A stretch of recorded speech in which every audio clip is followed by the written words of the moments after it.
Hello, good evening, and welcome yet again to another session of our leadership conversation on Ituala, Europe. And it's such a great joy, it's such a great opportunity to be with you on this broadcast again. And I want to welcome all our friends from all around the world, from the Caribbean, from the Americas, from Africa, from Europe. We welcome you all as well. Our network, our associates, we welcome everyone as well again. And I want to just encourage everyone tonight, please, as you come in, either you're coming for the first time, share, with others, share with your network as well. Also, for those who have not subscribed to our channel, please do subscribe and also press the notification bell as well, and so that you can get a lot of our program. It's been quite a wonderful journey, so far this year. Last week, oh my God, it was just awesome with Reverend Celia and Ambassador Yemi Akishiwaju. What a great session we had with them. Now we're going we're now changing gear and going really in the hard drive, right? In the real speed, we're accelerating. That's what I should say right now. Because I've got on the program tonight the Gen Zs. Gen Zs, you call them? Gen Zs, yeah. And our focus is the new generation. Look, I don't know, we've talked so much about what's going on, what is wrong with leadership. Okay, we want to get some hope. We want to know that what's our future going to be like especially in our developing nations where Ituala is focused on as well, all around the world itself. Are we making preparations? What we've said is our leadership determines everything. If leadership determines everything, then we need to continually, prepare for leadership. Without succession is a failure. And what makes our leadership a success is succession itself. And that is why tonight, it gives me great pleasure. I'm the host. These guys are always the one hosting me. Now the table is done. I'm here to serve them tonight. And please, as well, if you got any young people around you, anywhere, young men, young women, sons, daughters, please get them onto this podcast tonight and let us have a conversation tonight. Welcome with me tonight. I have, oh my God, a young man here, very passionate. No, let's start with the ladies. I said ladies first, isn't it? Okay, ladies first. We start with a young lady here, very passionate. My God, I've known her all our life. But that's not the story for tonight. What I want to let you know that, look, as a professional, she's a lawyer, but also she's passionate about the subject of leadership itself, also passionate about mentoring young girls to become leading ladies, and she's literally wearing it. I told you she's passionate about it. She is the convener of what you call God's girls. She wants girls who are going to be indeed ambassadors, of divinity, who are going to be women that are taking the position, not just in the marketplace, about making a difference in our world. And welcome with me, Nomsa, Thelma. Say something to the people. Good evening. Good evening, good evening. I am so looking forward to bringing a women's perspective to this conversation. Oh my God, here we go. Okay, great. Somebody said something last week and said, and I think it was Reverend Celia. He said, I think we should do a program on, are women leaders better than men in leading? And there's a whole lot of discussion there. I'm not here to make any conclusions. We'll put it to a discussion and have a conversation around it. Okay, but we take that maybe in the next session. And I have a young man here also, and both of them all grew up together, he's an IT guru, he's a business analyst, he's a businessman. Oh my God, he's an entrepreneur, for excellence. He gets his hand into different things. Sometimes I'm now asking, hey, when did you start this one? What are you doing now? He has passion for leadership. He trains young people, mentors as well. He's an author of different skill. Sometimes I'm thinking, when did all these children grow? And he's also a politician. That part of him, maybe some of you don't know yet. Well, you soon find out. But he's getting his ends into and his voice into those areas right now. Please join me to welcome Seun David Onamasi. Seun, please say something to the people tonight. Yes, Pastor JD, Daddy, thank you so much for the opportunity.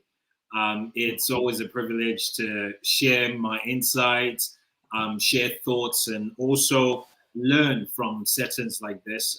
Thank you for putting this together. And as you've rightly introduced, and sometimes when people introduce me like that, I'm wondering, is it me or somebody else they're talking about? So, but thank you very much for the kind introduction, sir. You're welcome. And all the people, they're excited. It's so great to see you guys and so wonderful to have you. By the way, this is our journey because, look, no matter what we do, if we don't begin to appreciate and actually begin to have a conversation with the new generation that's coming, then as we've had a bad experience with the older generation or the outgoing generation, when they eventually go, then we might even lose the new generation. So it's better for us to engage that new generation as well. Dr. Miles Morrow said something, who is our founder of ITWALA, ITWLA, International Top World Leaders Association. He said, look, while you engage with current leadership, or whatever leadership that you have, please begin to train their replacements as well. So while we're dealing with all the leadership issues that we can deal with all around the world, but at the same time, while you're doing that, please be training their replacement. Most of the time, what is happening is that some of these leaders are in quotes, either leadership, positional leadership in government, in politics, in organization, even within the context of different areas of our lives, from our gifting as well, is that number one, there's no one to pass the baton to because the leadership didn't do what they were supposed to do. Because leaders are supposed to raise leaders. That's true leadership. True leadership raises leaders. And I really cannot even get a feel of you from there. Do you think, and this could be, your experience.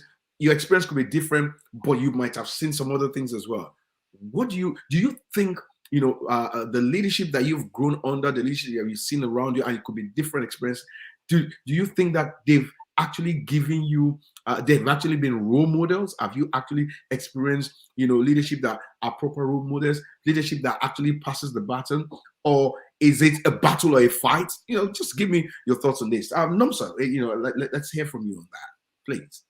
Thank you. When I was thinking about the new generation rising, I looked at the current leaders and, those from not far long back, maybe the last 10 years or so. And I asked myself, why are their children not seeking to be in certain roles that their fathers were in? And to me, that was a big ask. I thought that was a big question. That was a big pause, because I thought if the leaders were very good leaders, their children should have admired to be in such positions as them. And I couldn't even think of any former president or organizational leader, except maybe for the late Dr. Miles Monroe. I'm so admired when I see his son following his footsteps because of what was modeled by him. So I see that in certain nations, there is a lack of role modeling for the younger generations that is within their vicinity, talking about their own children. Talk less about those political leaders that are growing up around them. They don't want to be like them. That means they were not doing such a great job. So I think that is the starting point of, if your own biological children don't want to be in a position that you are in, what are you doing that's wrong? Why can't they admire to be in a position that you have held if you held it so graciously? Fantastic. Thank you so much. Seun, please give us some perspective. Fantastic thoughts tonight from Nomsa. Yes, really great thoughts by Nomsa. I think there's a need to look at that generational leadership and to really understand where the gaps are.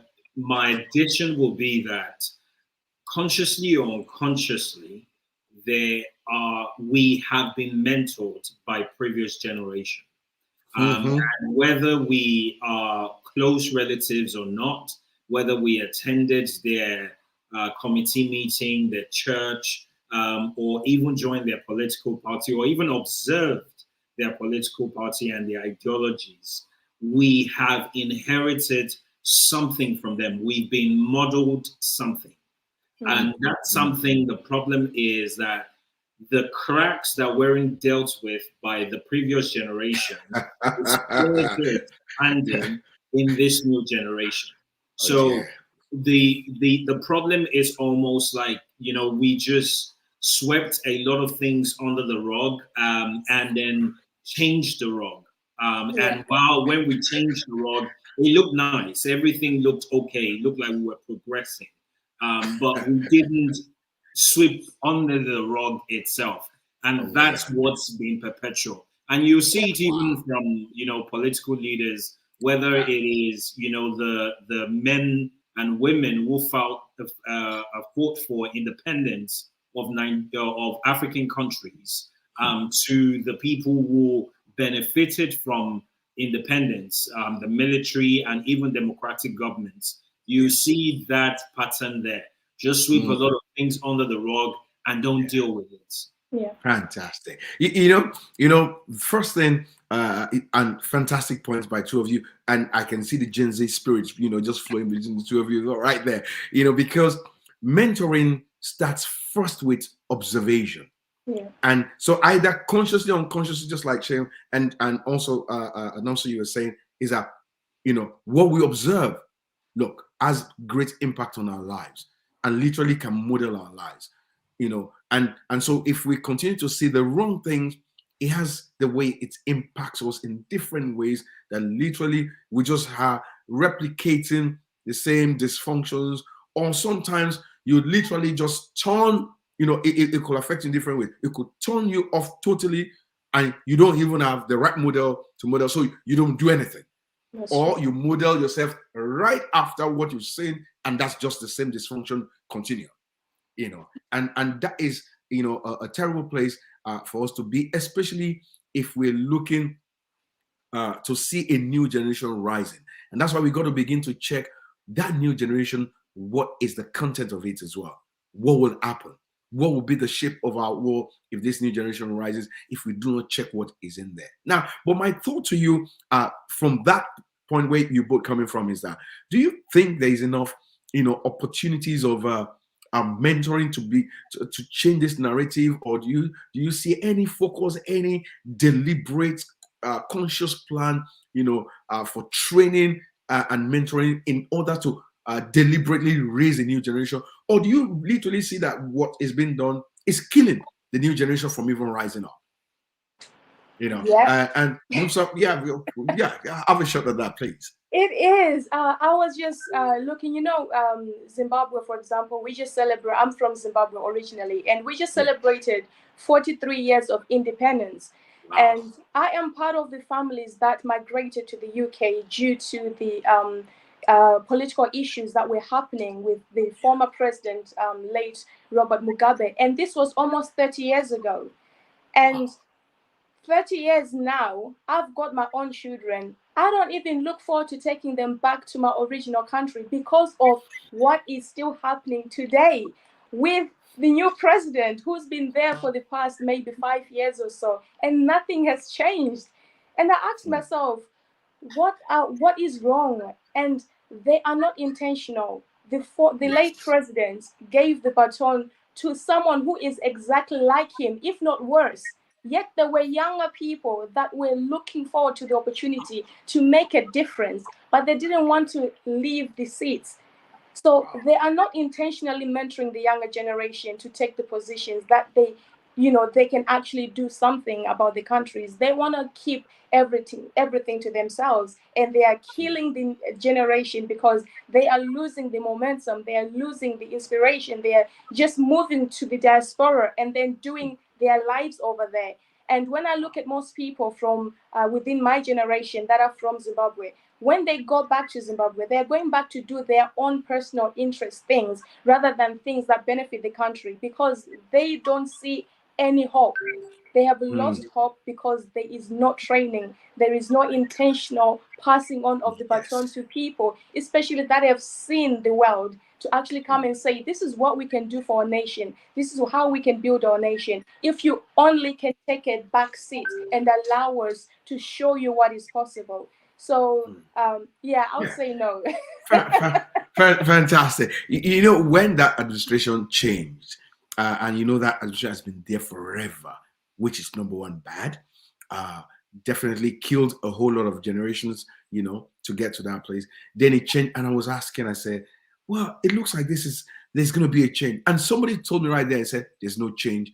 We're still just within the same context. This is just, we're passing around in circle. Yeah. And I said, are you sure? He said, watch.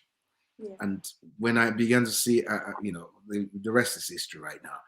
Seun, please talk to us. When Nomsa was talking about Zimbabwe, I thought of Nigeria as well. And there isn't a drastic difference.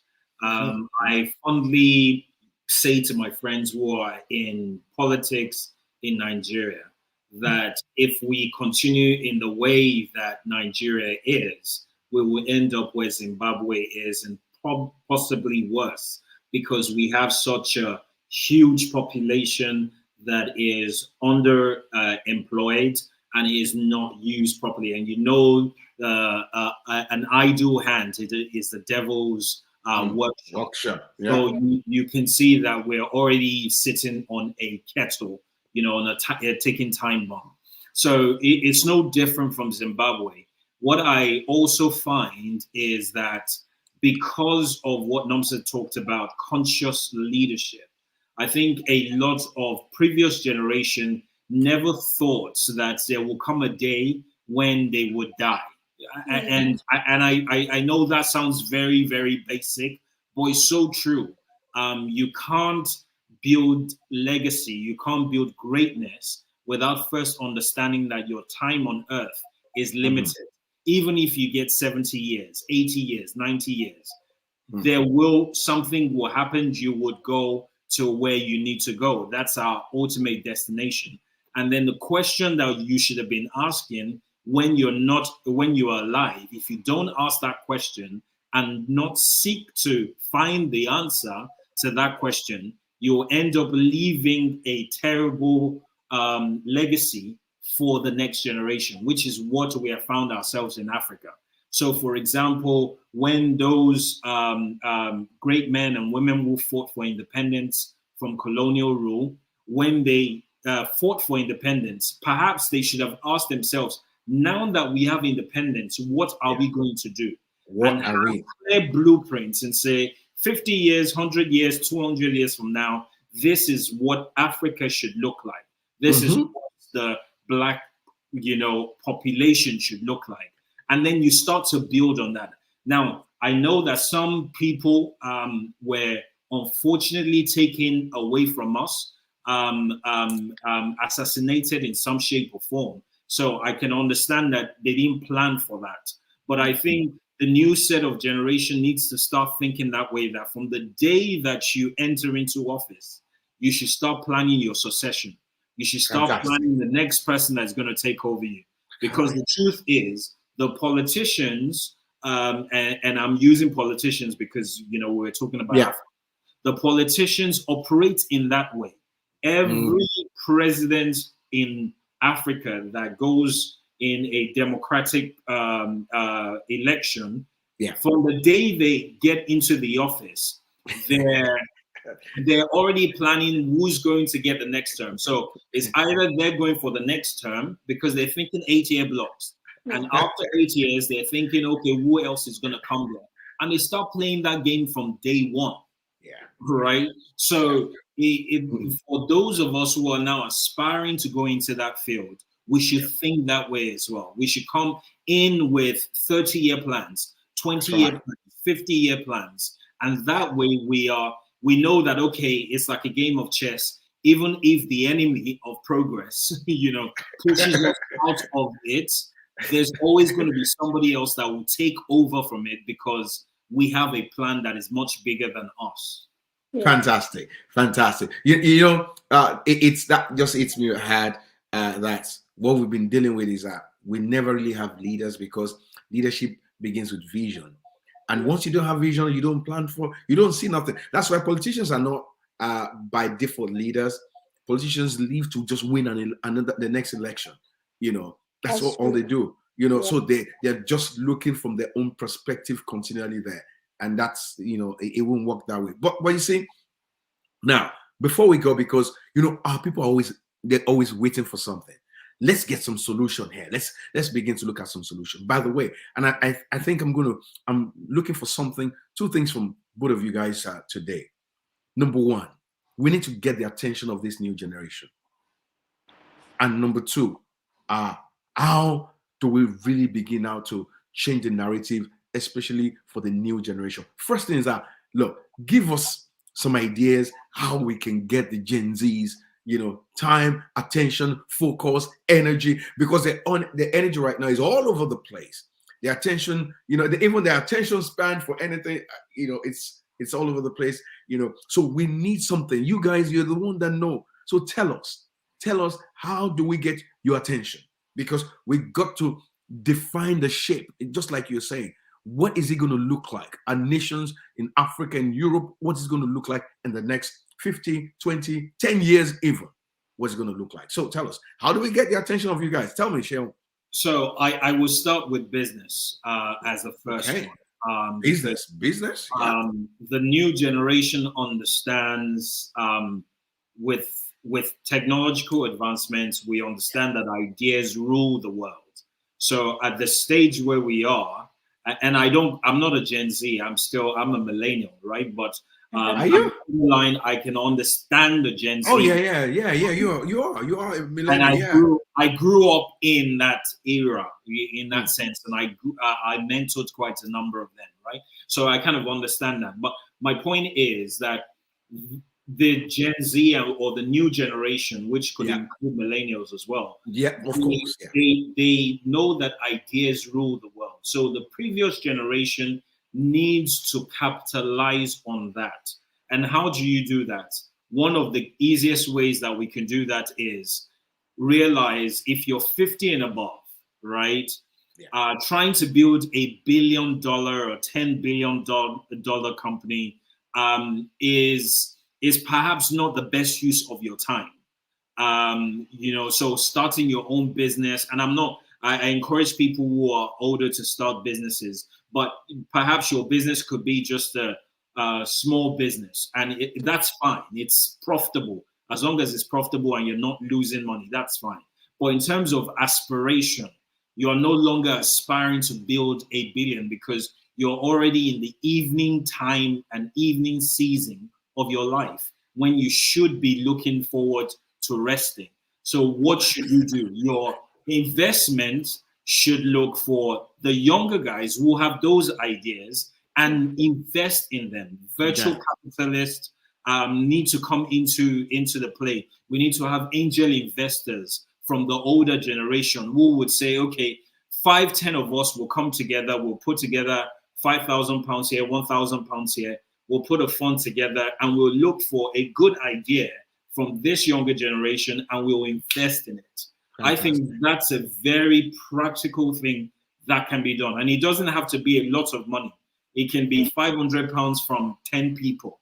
That goes a long way to helping that idea. That's number one. Once you help the idea, always remember that he who funds the idea actually owns the idea, not necessarily the person who generates the idea.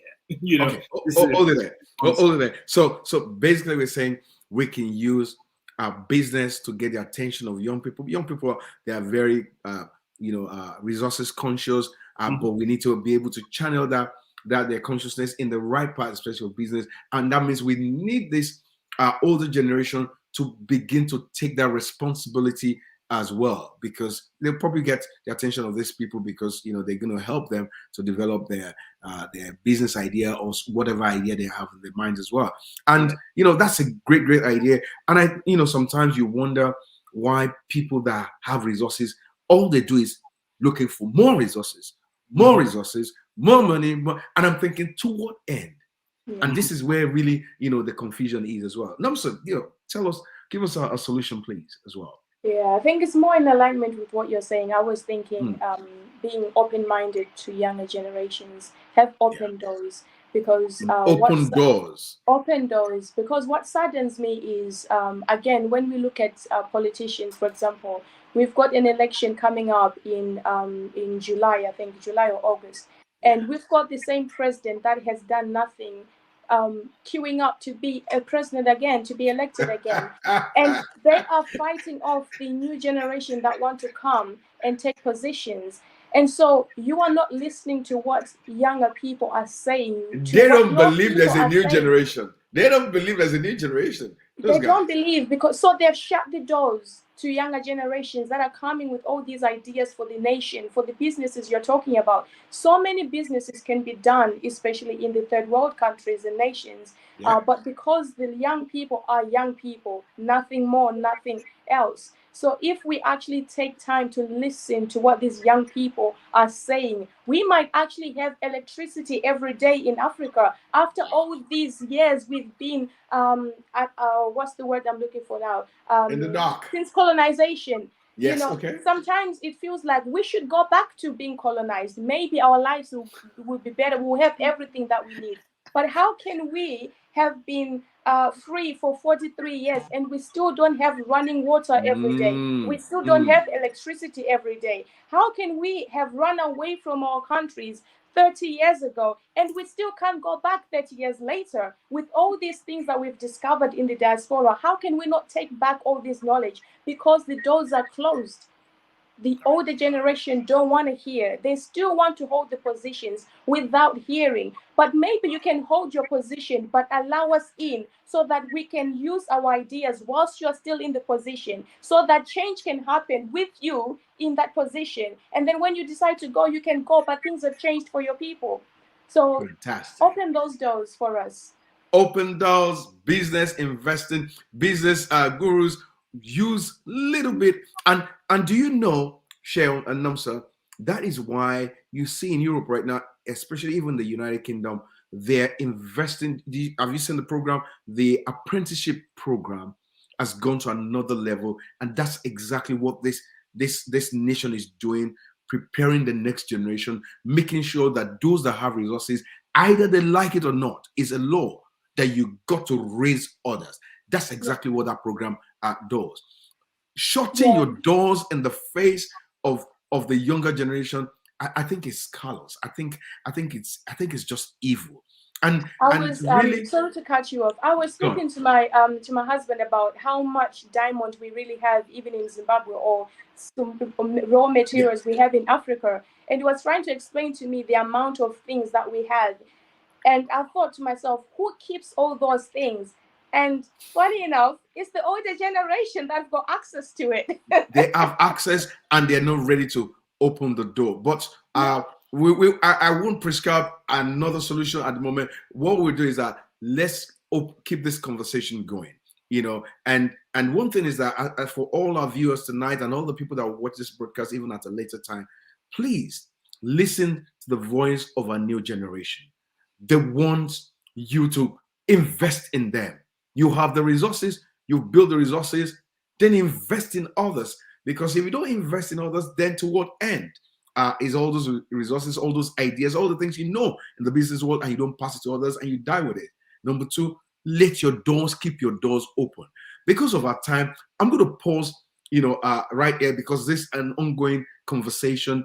We need to continue with this conversation, and we're still on this subject of the new generation. But we want as many people that are listening to the broadcast, please share with people in leadership, share with people in government, share with people leading organizations and in our institutions, for them to begin to see what the cry is. By the time we come back again next week, we might even have more of the new generation, here as well, because we need our leaders to attend to their voice and to their need. And that is why we here at Etoile Europe, we will continue this leadership conversation so that we can be part of those who are responsible for making sure that the new generation rises. I'm going to pause here tonight. It's been such a pleasure having you, Seun, David, and Nomsa. I know our guys really want to hear more from you. So I'm going to be right here in front of you, put you on the spot as well, and say we need you back, next week as well, so that we can continue this conversation as well. And I hope that your answer is going to be yes once we close this broadcast as well. It's such a journey. It's been such a fantastic night with us as well. By the way, you got to know that this is Etoile that is bringing you this program as well. And we always just like you to know, what does Etoile really do? And what do we represent? Watch this clip as we close tonight. God bless you, and we look forward to seeing you next week.